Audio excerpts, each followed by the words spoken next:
ಚನ್ನಪಟ್ಟಣ ಉಪಚುನಾವಣಾ ಅಖಾಡ ಕ್ಲೈಮ್ಯಾಕ್ಸ್ ಅಂತ ತಲುಪಿದೆ. ಇನ್ನೇನು ಒಂದು ದಿನ ಬಾಕಿ ಇದೆ ಬಹಿರಂಗ ಪ್ರಚಾರಕ್ಕೆ. ಸರ್, ಪವರ್ ಪ್ಲೇ ಆಟ ಈಗ ಶುರುವಾಗಿದೆ. ಜನರ ಮನೆಗೆ ಹೋಗಿ ಮತ್ತಿಷ್ಟು ಕನ್ವಿನ್ಸ್ ಮಾಡ್ತಾ ಇದ್ದೀರಿ. ಯಾವ ರೀತಿ ಭಾವನೆ ಇದೆ ಸರ್ ಈಗಿನ ಪರಿಸ್ಥಿತಿ? ಅಂತಿಮವಾಗಿ ಚುನಾವಣೆ ಬಹಿರಂಗ ಪ್ರಚಾರ ನಾಳೆ ಮುಗೀತದೆ. ನಾಳೆ ಮಾನ್ಯ ಮುಖ್ಯಮಂತ್ರಿಗಳು, ಉಪಮುಖ್ಯಮಂತ್ರಿಗಳೆಲ್ಲ ಬರ್ತಾರೆ. ಕಾಂಗ್ರೆಸ್ ಸರ್ಕಾರದ ಭಾಳ ಜನ ಸಚಿವರೆಲ್ಲ ಬರ್ತಾರೆ. ಸರ್ಕಾರದ ಸಾಧನೆಗಳು ಮತ್ತು ಈ ಉಪಚುನಾವಣೆಯ ಪ್ರಾಮುಖ್ಯತೆ ಬಗ್ಗೆ ಎಲ್ಲ ಮಾತಾಡ್ತಾರೆ. ನಾಳೆ ಬಹಿರಂಗ ಸಭೆ ಅಂತ್ಯ ಆಗುತ್ತೆ. ನಾನಿವತ್ತು ನಿನ್ನೆಯಿಂದ ಚನ್ನಪಟ್ಟಣ ಟೌನ್ನ ಪ್ರವಾಸ ಮಾಡ್ತಾಯಿದ್ದೀನಿ. ಜನಾಭಿಪ್ರಾಯ ನನ್ನ ಕಡೆ ಕ್ರೋಢೀಕರಣ ಆಗ್ತಾಯಿದೆ ದಿನೇ. ಜನಗಳಿಗೆ ಕುಮಾರಸ್ವಾಮಿಯವರು ಕಳೆದ 6 ವರ್ಷಗಳಿಂದ ಅವ್ರ ಕೈಗೆ ಸಿಗಲಿಲ್ಲ. ಅವರು ಯಾವುದೇ ಕೂಗು ಕುಮಾರಸ್ವಾಮಿಯವ್ರಿಗೆ ಕೇಳಲಿಲ್ಲ. ಅವರು ಜನಸಾಮಾನ್ಯರುಗಳ ಕಷ್ಟ ಸುಖಗಳಿಗೆ ಸ್ಪಂದಿಸಲಿಲ್ಲ. ಜನ ಅವ್ರ ವಿರುದ್ಧ ತೀವ್ರವಾದಂಥ ಆಕ್ರೋಶವನ್ನು ವ್ಯಕ್ತಪಡಿಸ್ತಾ ಇದ್ದಾರೆ. ಅದು ಅಲ್ಲದೆ ಅವ್ರ ಮಗನ ತಂದು ನಿಲ್ಲಿಸಿದ್ದಾರೆ. ಅವರೇ ಏನು ಕೆಲಸ ಮಾಡಿಲ್ಲ, ಇನ್ನು ಅವ್ರ ಮಗನಿಂದ ಏನು ನಿರೀಕ್ಷೆ ಮಾಡ್ಬೋದು ಅನ್ನೋದು ಜನಗಳ ಪ್ರಶ್ನೆ. ಹಾಗಾಗಿ ನನಗೆ ಉತ್ತಮವಾದಂಥ ವಾತಾವರಣ ಇದೆ. ನಾನು ಮಾಡಿರ್ತಕ್ಕಂಥ ನನ್ನ ಅವಧಿಯಲ್ಲಿ ನಡೆದಂಥ ಹಲವಾರು ನೀರಾವರಿ ಯೋಜನೆಗಳು, ಅಭಿವೃದ್ಧಿ ಕೆಲಸ ಕಾರ್ಯಗಳು ಜನಗಳ ಕೈ ಹಿಡಿದಿದೆ. ಜನ ನನ್ನ ಮೇಲೆ ಮತ್ತೆ ವಿಶ್ವಾಸವನ್ನು ಇಟ್ಟಿದ್ದಾರೆ. ನನಗಿಂತ ವಿಭಿನ್ನವಾಗಿ ಕುಮಾರಸ್ವಾಮಿ ಮೇಲೆ ಅತಿಯಾದಂಥ ವಿಶ್ವಾಸವನ್ನು ಇಟ್ಟಿದ್ದರು. ಅದು ಇವತ್ತು ವಿಫಲ ಆಗಿದೆ.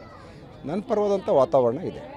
ಸರ್, ಕಳೆದ ವಿಧಾನಸಭಾ ಚುನಾವಣೆಯಲ್ಲಿ ದೊಡ್ಡ ಗೆಲುವಿನ ಅಂದರೆ ಭಾಳ ಸಮೀಪ ಇತ್ತು ಕುಮಾರಸ್ವಾಮಿ ಅವ್ರಿಗೆ ಮಧ್ಯೆ. ಅಲ್ಲಿ ಟ್ರಯಾಂಗಲ್ ಸ್ಪರ್ಧೆ ಕೂಡ ಇತ್ತು. ಅಂಥ ಸಂದರ್ಭದಲ್ಲೂ ಕೂಡ 80,000ಕ್ಕೂ ಅಧಿಕ ಮತಗಳನ್ನು ತಾವು ತಗೊಂಡಿದ್ರಿ. ಸೊ ಎಲ್ಲೋ ಒಂದು ಕಡೆ ಈಗಲೂ ಕೂಡ ಅದೇ ತೆರನಾಗಿರ್ತಕ್ಕಂಥ ಮತ ಬಾಂಧವರು ಏನಿದ್ದಾರೆ ಮತ್ತೆ ನಿಮ್ಗೆ ಸಾಥ್ ಕೊಡ್ತಾರೆ ಅಂತ ಅನಿಸುತ್ತೆ.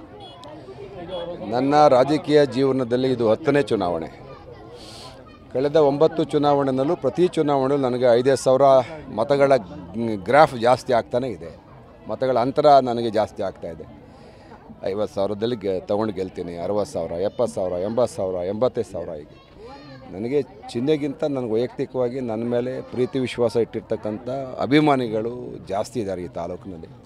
ಹಾಗಾಗಿ ಈ ಚುನಾವಣೆ ಕಾಂಗ್ರೆಸ್ ಪಕ್ಷದ ಕಾರ್ಯಕರ್ತರು, ನನ್ನ ಮುಖಂಡರು ಒಟ್ಟಿಗೆ ಸೇರಿದ್ರೆ ಭಾಳ ಹೆಚ್ಚಿಗೆ ಮಾರ್ಜಿನಲ್ಲಿ ನಾವು ಗೆಲ್ಬೋದು ಅಂತ ಅನಿಸ್ತಾ ಇದೆ. ತಾವು ಬರೋಕ್ಕಿಂತ ಮುಂಚೆ DCM DK ಶಿವಕುಮಾರ್ ಅವರು ಒಂದು 20 ಬಾರಿ ಬಂದಿದ್ದಾರೆ ಸರ್. ಅದು ಏನಾದರೂ ಒಂದು ಲೈಟಾಗಿ ತಮಗೆ ಖಂಡಿತ ಸಹಾಯ ಆಗುತ್ತೆ. ಸರ್ಕಾರದ ಭಾಳಷ್ಟು ಆಶ್ವಾಸನೆಗಳು, ಅವರು ತಗೊಂಡಂಥ ತೀವ್ರವಾದಂಥ ಕ್ರಮಗಳೇನಿದೆಯಲ್ಲ ಅದು ಭಾಳ ಅನುಕೂಲವಾಗಿದೆ. ಬಡವರಿಗೆ 5,000 ಮನೆ ಕೊಡ್ತಕ್ಕಂಥದ್ದು, ಒಂದು 500 ಕೋಟಿ ರೂಪಾಯಿ ಹಣ ಬಿಡುಗಡೆ ಮಾಡಿ ಅಭಿವೃದ್ಧಿಗೋಸ್ಕರ ಕೆಲಸ ಮಾಡ್ತಾ ಇರ್ತಕ್ಕಂಥದ್ದು, ಮತ್ತು ಒಂದು 5,000 ಮನೆ ತಂದಿದ್ದಾರೆ, ನಿವೇಶನ ಕೊಡ್ತಾಯಿದ್ದೀವಿ.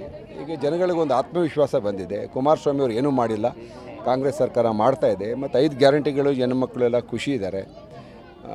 ಅವ್ರಿಗೆಲ್ಲ ಅನುಕೂಲ ಆಗ್ತಾಯಿದೆ. ನಮ್ಮ ಪರವಾದಂಥ ವಾತಾವರಣ ಇದೆ. ಮನೆಯಿಂದ ಹೊರಗಡೆ ಮತದಾನಕ್ಕೆ ಹೊರಗಡೆ ಹೋಗುವ ಮುಂಚೆ, ಹೊಸ್ತಿಲು ದಾಟಕ್ಕಿಂತ ಮುಂಚೆ ಮತದಾರ ಏನು ಯೋಚನೆ ಮಾಡಬೇಕಂತ ಹೇಳ್ತೀವಿ? ಮತದಾನ ತನ್ನ ಅಭಿವೃದ್ಧಿ ಬಗ್ಗೆ ತಾನು ಯೋಚನೆ ಮಾಡ್ತಾನೆ, ತನ್ನ ಅನುಕೂಲದ ಬಗ್ಗೆ ಯೋಚನೆ ಮಾಡ್ತಾನೆ. ಬೇರೆಯವ್ರಿಗಿಂತ ಮೊದಲು ನಾನು ಸರಿ ಇರಬೇಕು, ನಮ್ಮ ತಾಲೂಕು ಸರಿ ಇರಬೇಕಂದ್ರೆ ಸಾರ್ವಜನಿಕವಾಗಿ ಅವನು ಸರ್ಕಾರ ಜೊತೆ ಹೋಗಬೇಕು ಅಂತ ಮನಸ್ಸು ಮಾಡ್ತಾನೆ. ಹಾಗಾಗಿ ಸರ್ಕಾರ ಇದೆ, ಅನುಕೂಲ ಮಾಡ್ಕೋಬೇಕು ಅಂತ ಮತದಾರ ಯೋಚನೆ ಮಾಡ್ತಾನೆ. ಸೊ ಇದಿಷ್ಟು ಕಾಂಗ್ರೆಸ್ ಅಭ್ಯರ್ಥಿ CP ಯೋಗೇಶ್ವರ್ ಅವರ ಮಾತು. ಕ್ಯಾಮ್ರಾ ಪರ್ಸನ್ ಸಂದೀಪ್ ಜೊತೆ ಸೈಯದ್ ನಿಜಾಮುದ್ದೀನ್, TV9 ರಾಮನಗರ.